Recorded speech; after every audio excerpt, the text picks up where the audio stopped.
Oh, that one's meant to be awesome. Completed it. Only came out last week. Completed it. What about this? Wow, retail. Completed it, mate. You can't complete it.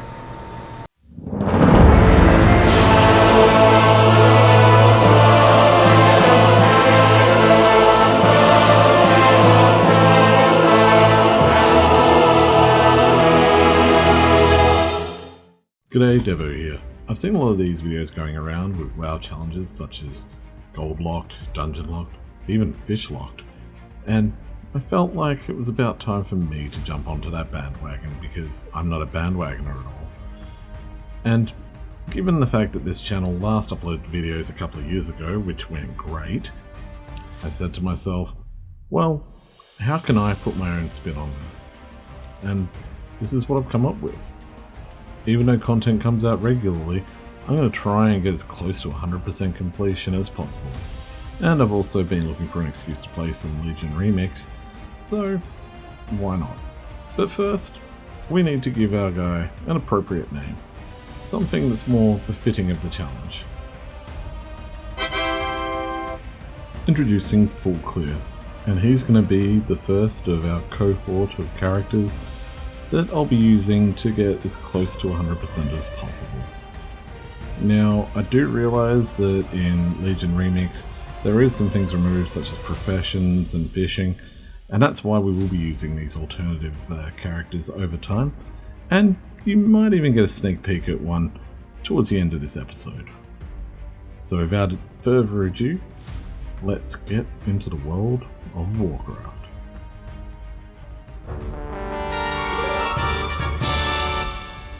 So the add-on I'll be using is something called All the Things, and I'll be filtering this by expansion, so that way we're limiting the expansions just to Legion for Legion Remix. Now, on top of this, we'll also be selecting account mode. Now, when all expansions are enabled, it becomes the insane completionist mode for some reason, which pretty much sums up this challenge. But for this one, we'll be setting account mode for while we're using this Legion Remix character and going from there. Okay, so let's get a tail of the tape. And after 18 years playing this game, I'm only sitting at 18.1%. There's a lot to go, and in particular, I think that using this Legion Remix period, we're going to be able to knock out a few things as well, especially collectibles, which are normally notoriously hard to get during real periods where there isn't Legion Remix or other remix options. So let's move forward, and let's start by getting our artifact weapon, which I've gotten straight off the bat. Now we were properly armed, it was time to attack our first achievement, and we went with Adventurer of Azsuna, as I was 15 out of 27 for that one. So I was over halfway there, and given our overpowered Legion character, it seemed like a pretty good fit for our first achievement attempt. So enjoy in the background the multiple rare kills, some of them not part of the Adventure of Azsuna achievement, but part of, I guess, killing everything if I want to get all the things. Now, I also want to point out as well that all the things on the left hand side is Legion capped at the moment, so that's the reason why it's not showing the full 18.1%, but I will update at the end of the episode exactly where we end up finishing with that one. While we've got the montage going in the background, let's have a chat about your game. How far into World of Warcraft have you gotten? What is your All the Things score? And how many years have you been playing it? I got into the game back in 2007 through a friend called Chad. So I don't know if he still plays, but shout out Chad. But one of the things that really excites me about this challenge is being able to go back and do some of these fights, some of these rares that I never got the chance to do back in when Legion was current content. Legion Remix is something that I've been looking forward to for a while, and I am hoping that it will allow me to get these achievements I never got. However, I do understand that I will have to make a secondary character or multiple secondary characters to make sure that I get everything, and that's including heritage achievements, class achievements, class halls. In fact, I may have to make one of every class just in Legion Remix to get the class halls and the Mage Tower things. I should be able to, however, get most of the raid apparel and dungeon apparel that I don't have, which will also see the Kransmog increase as well, which it can only be good for the way that you watch our characters, and sooner we get out of this gross Legion remix gear, the better. We also got a bit of a surprise when we were taking on Beecher. I'd killed about 3 or 4 rares in Azsuna, and the 5th one being Beecher, who gave us the Elusive Foes achievement, something I wasn't expecting.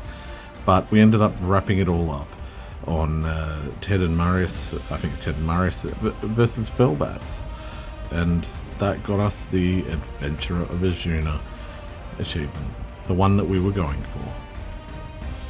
We then moved on to High Mountain, and probably one of the more bizarre achievements that you can get in High Mountain, and that is the drum circle. Everything's a drum! Everything's a drum! And after jumping around like a nitwit for a little while, both myself and a friendly Horde neighbour both got the achievement, even though the Horde guy didn't do anything.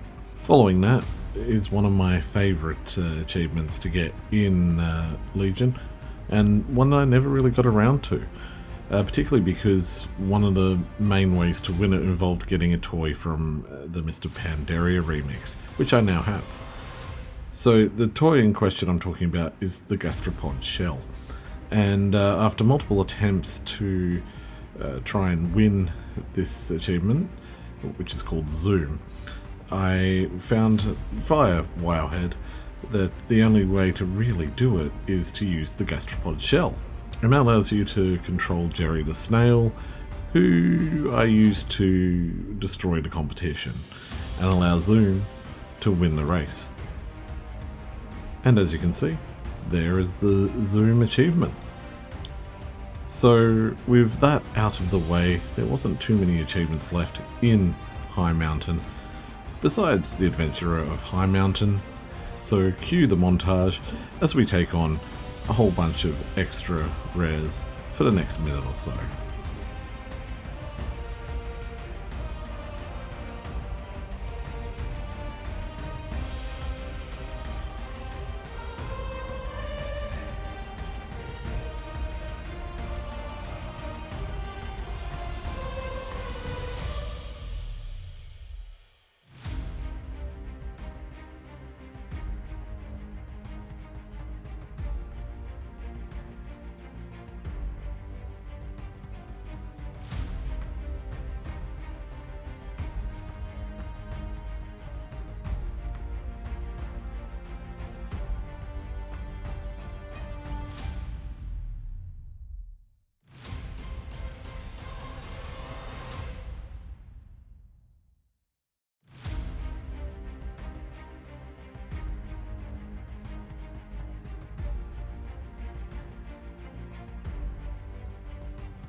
And so we get to the final requirement of the achievement, and that is taking out 10-pack Flamestorm, or Flame Totem I should say. And yeah, this is pretty straightforward, even though he calls on those elementals. And again, there we have it. There's the achievement, Adventurer of High Mountain, and the second last one that we can really go for tonight. And the last one, of course, being the Hatchling of the Talon achievement. Now this one is actually particularly difficult, and I don't recommend using anything other than really keyboard and mouse here. Just make sure that you're you're switching back pretty quickly. Apparently as a druid it's easy to do this. You can just go into flight form instead and get all the bubbles. But given the wings that are given to us by Aviana, this is actually quite difficult. And as you see, you've kind of got to be quick to shift as you're falling. And this took me a couple of attempts, but I was glad to see the other side of this one. By about now I was starting to get really anxious, and you can see in some of my turns, they're not as smooth as they were at the beginning, and they're definitely not right in the place that I want them.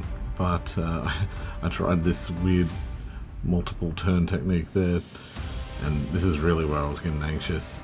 But I managed to knock off that one and get the Hatchling of the Talon achievement.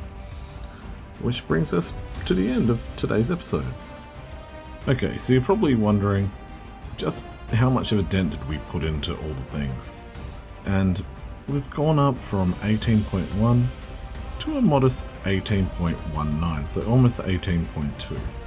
So we're getting there. Now, I did mention before that I'd be creating extra characters, and next episode we'll see the debut of the second character of the Completed at Mate team. And this guy is going to be based on an Australian TV hero of the 90s, I guess you could say. So if you grew up in Australia in the 90s, you wouldn't have been able to avoid this guy. However, if you want a bit of an extra hint, you can see right now that Full Clear's watching him on the television. Until the next one. Everything's a drum! Everything's a drum!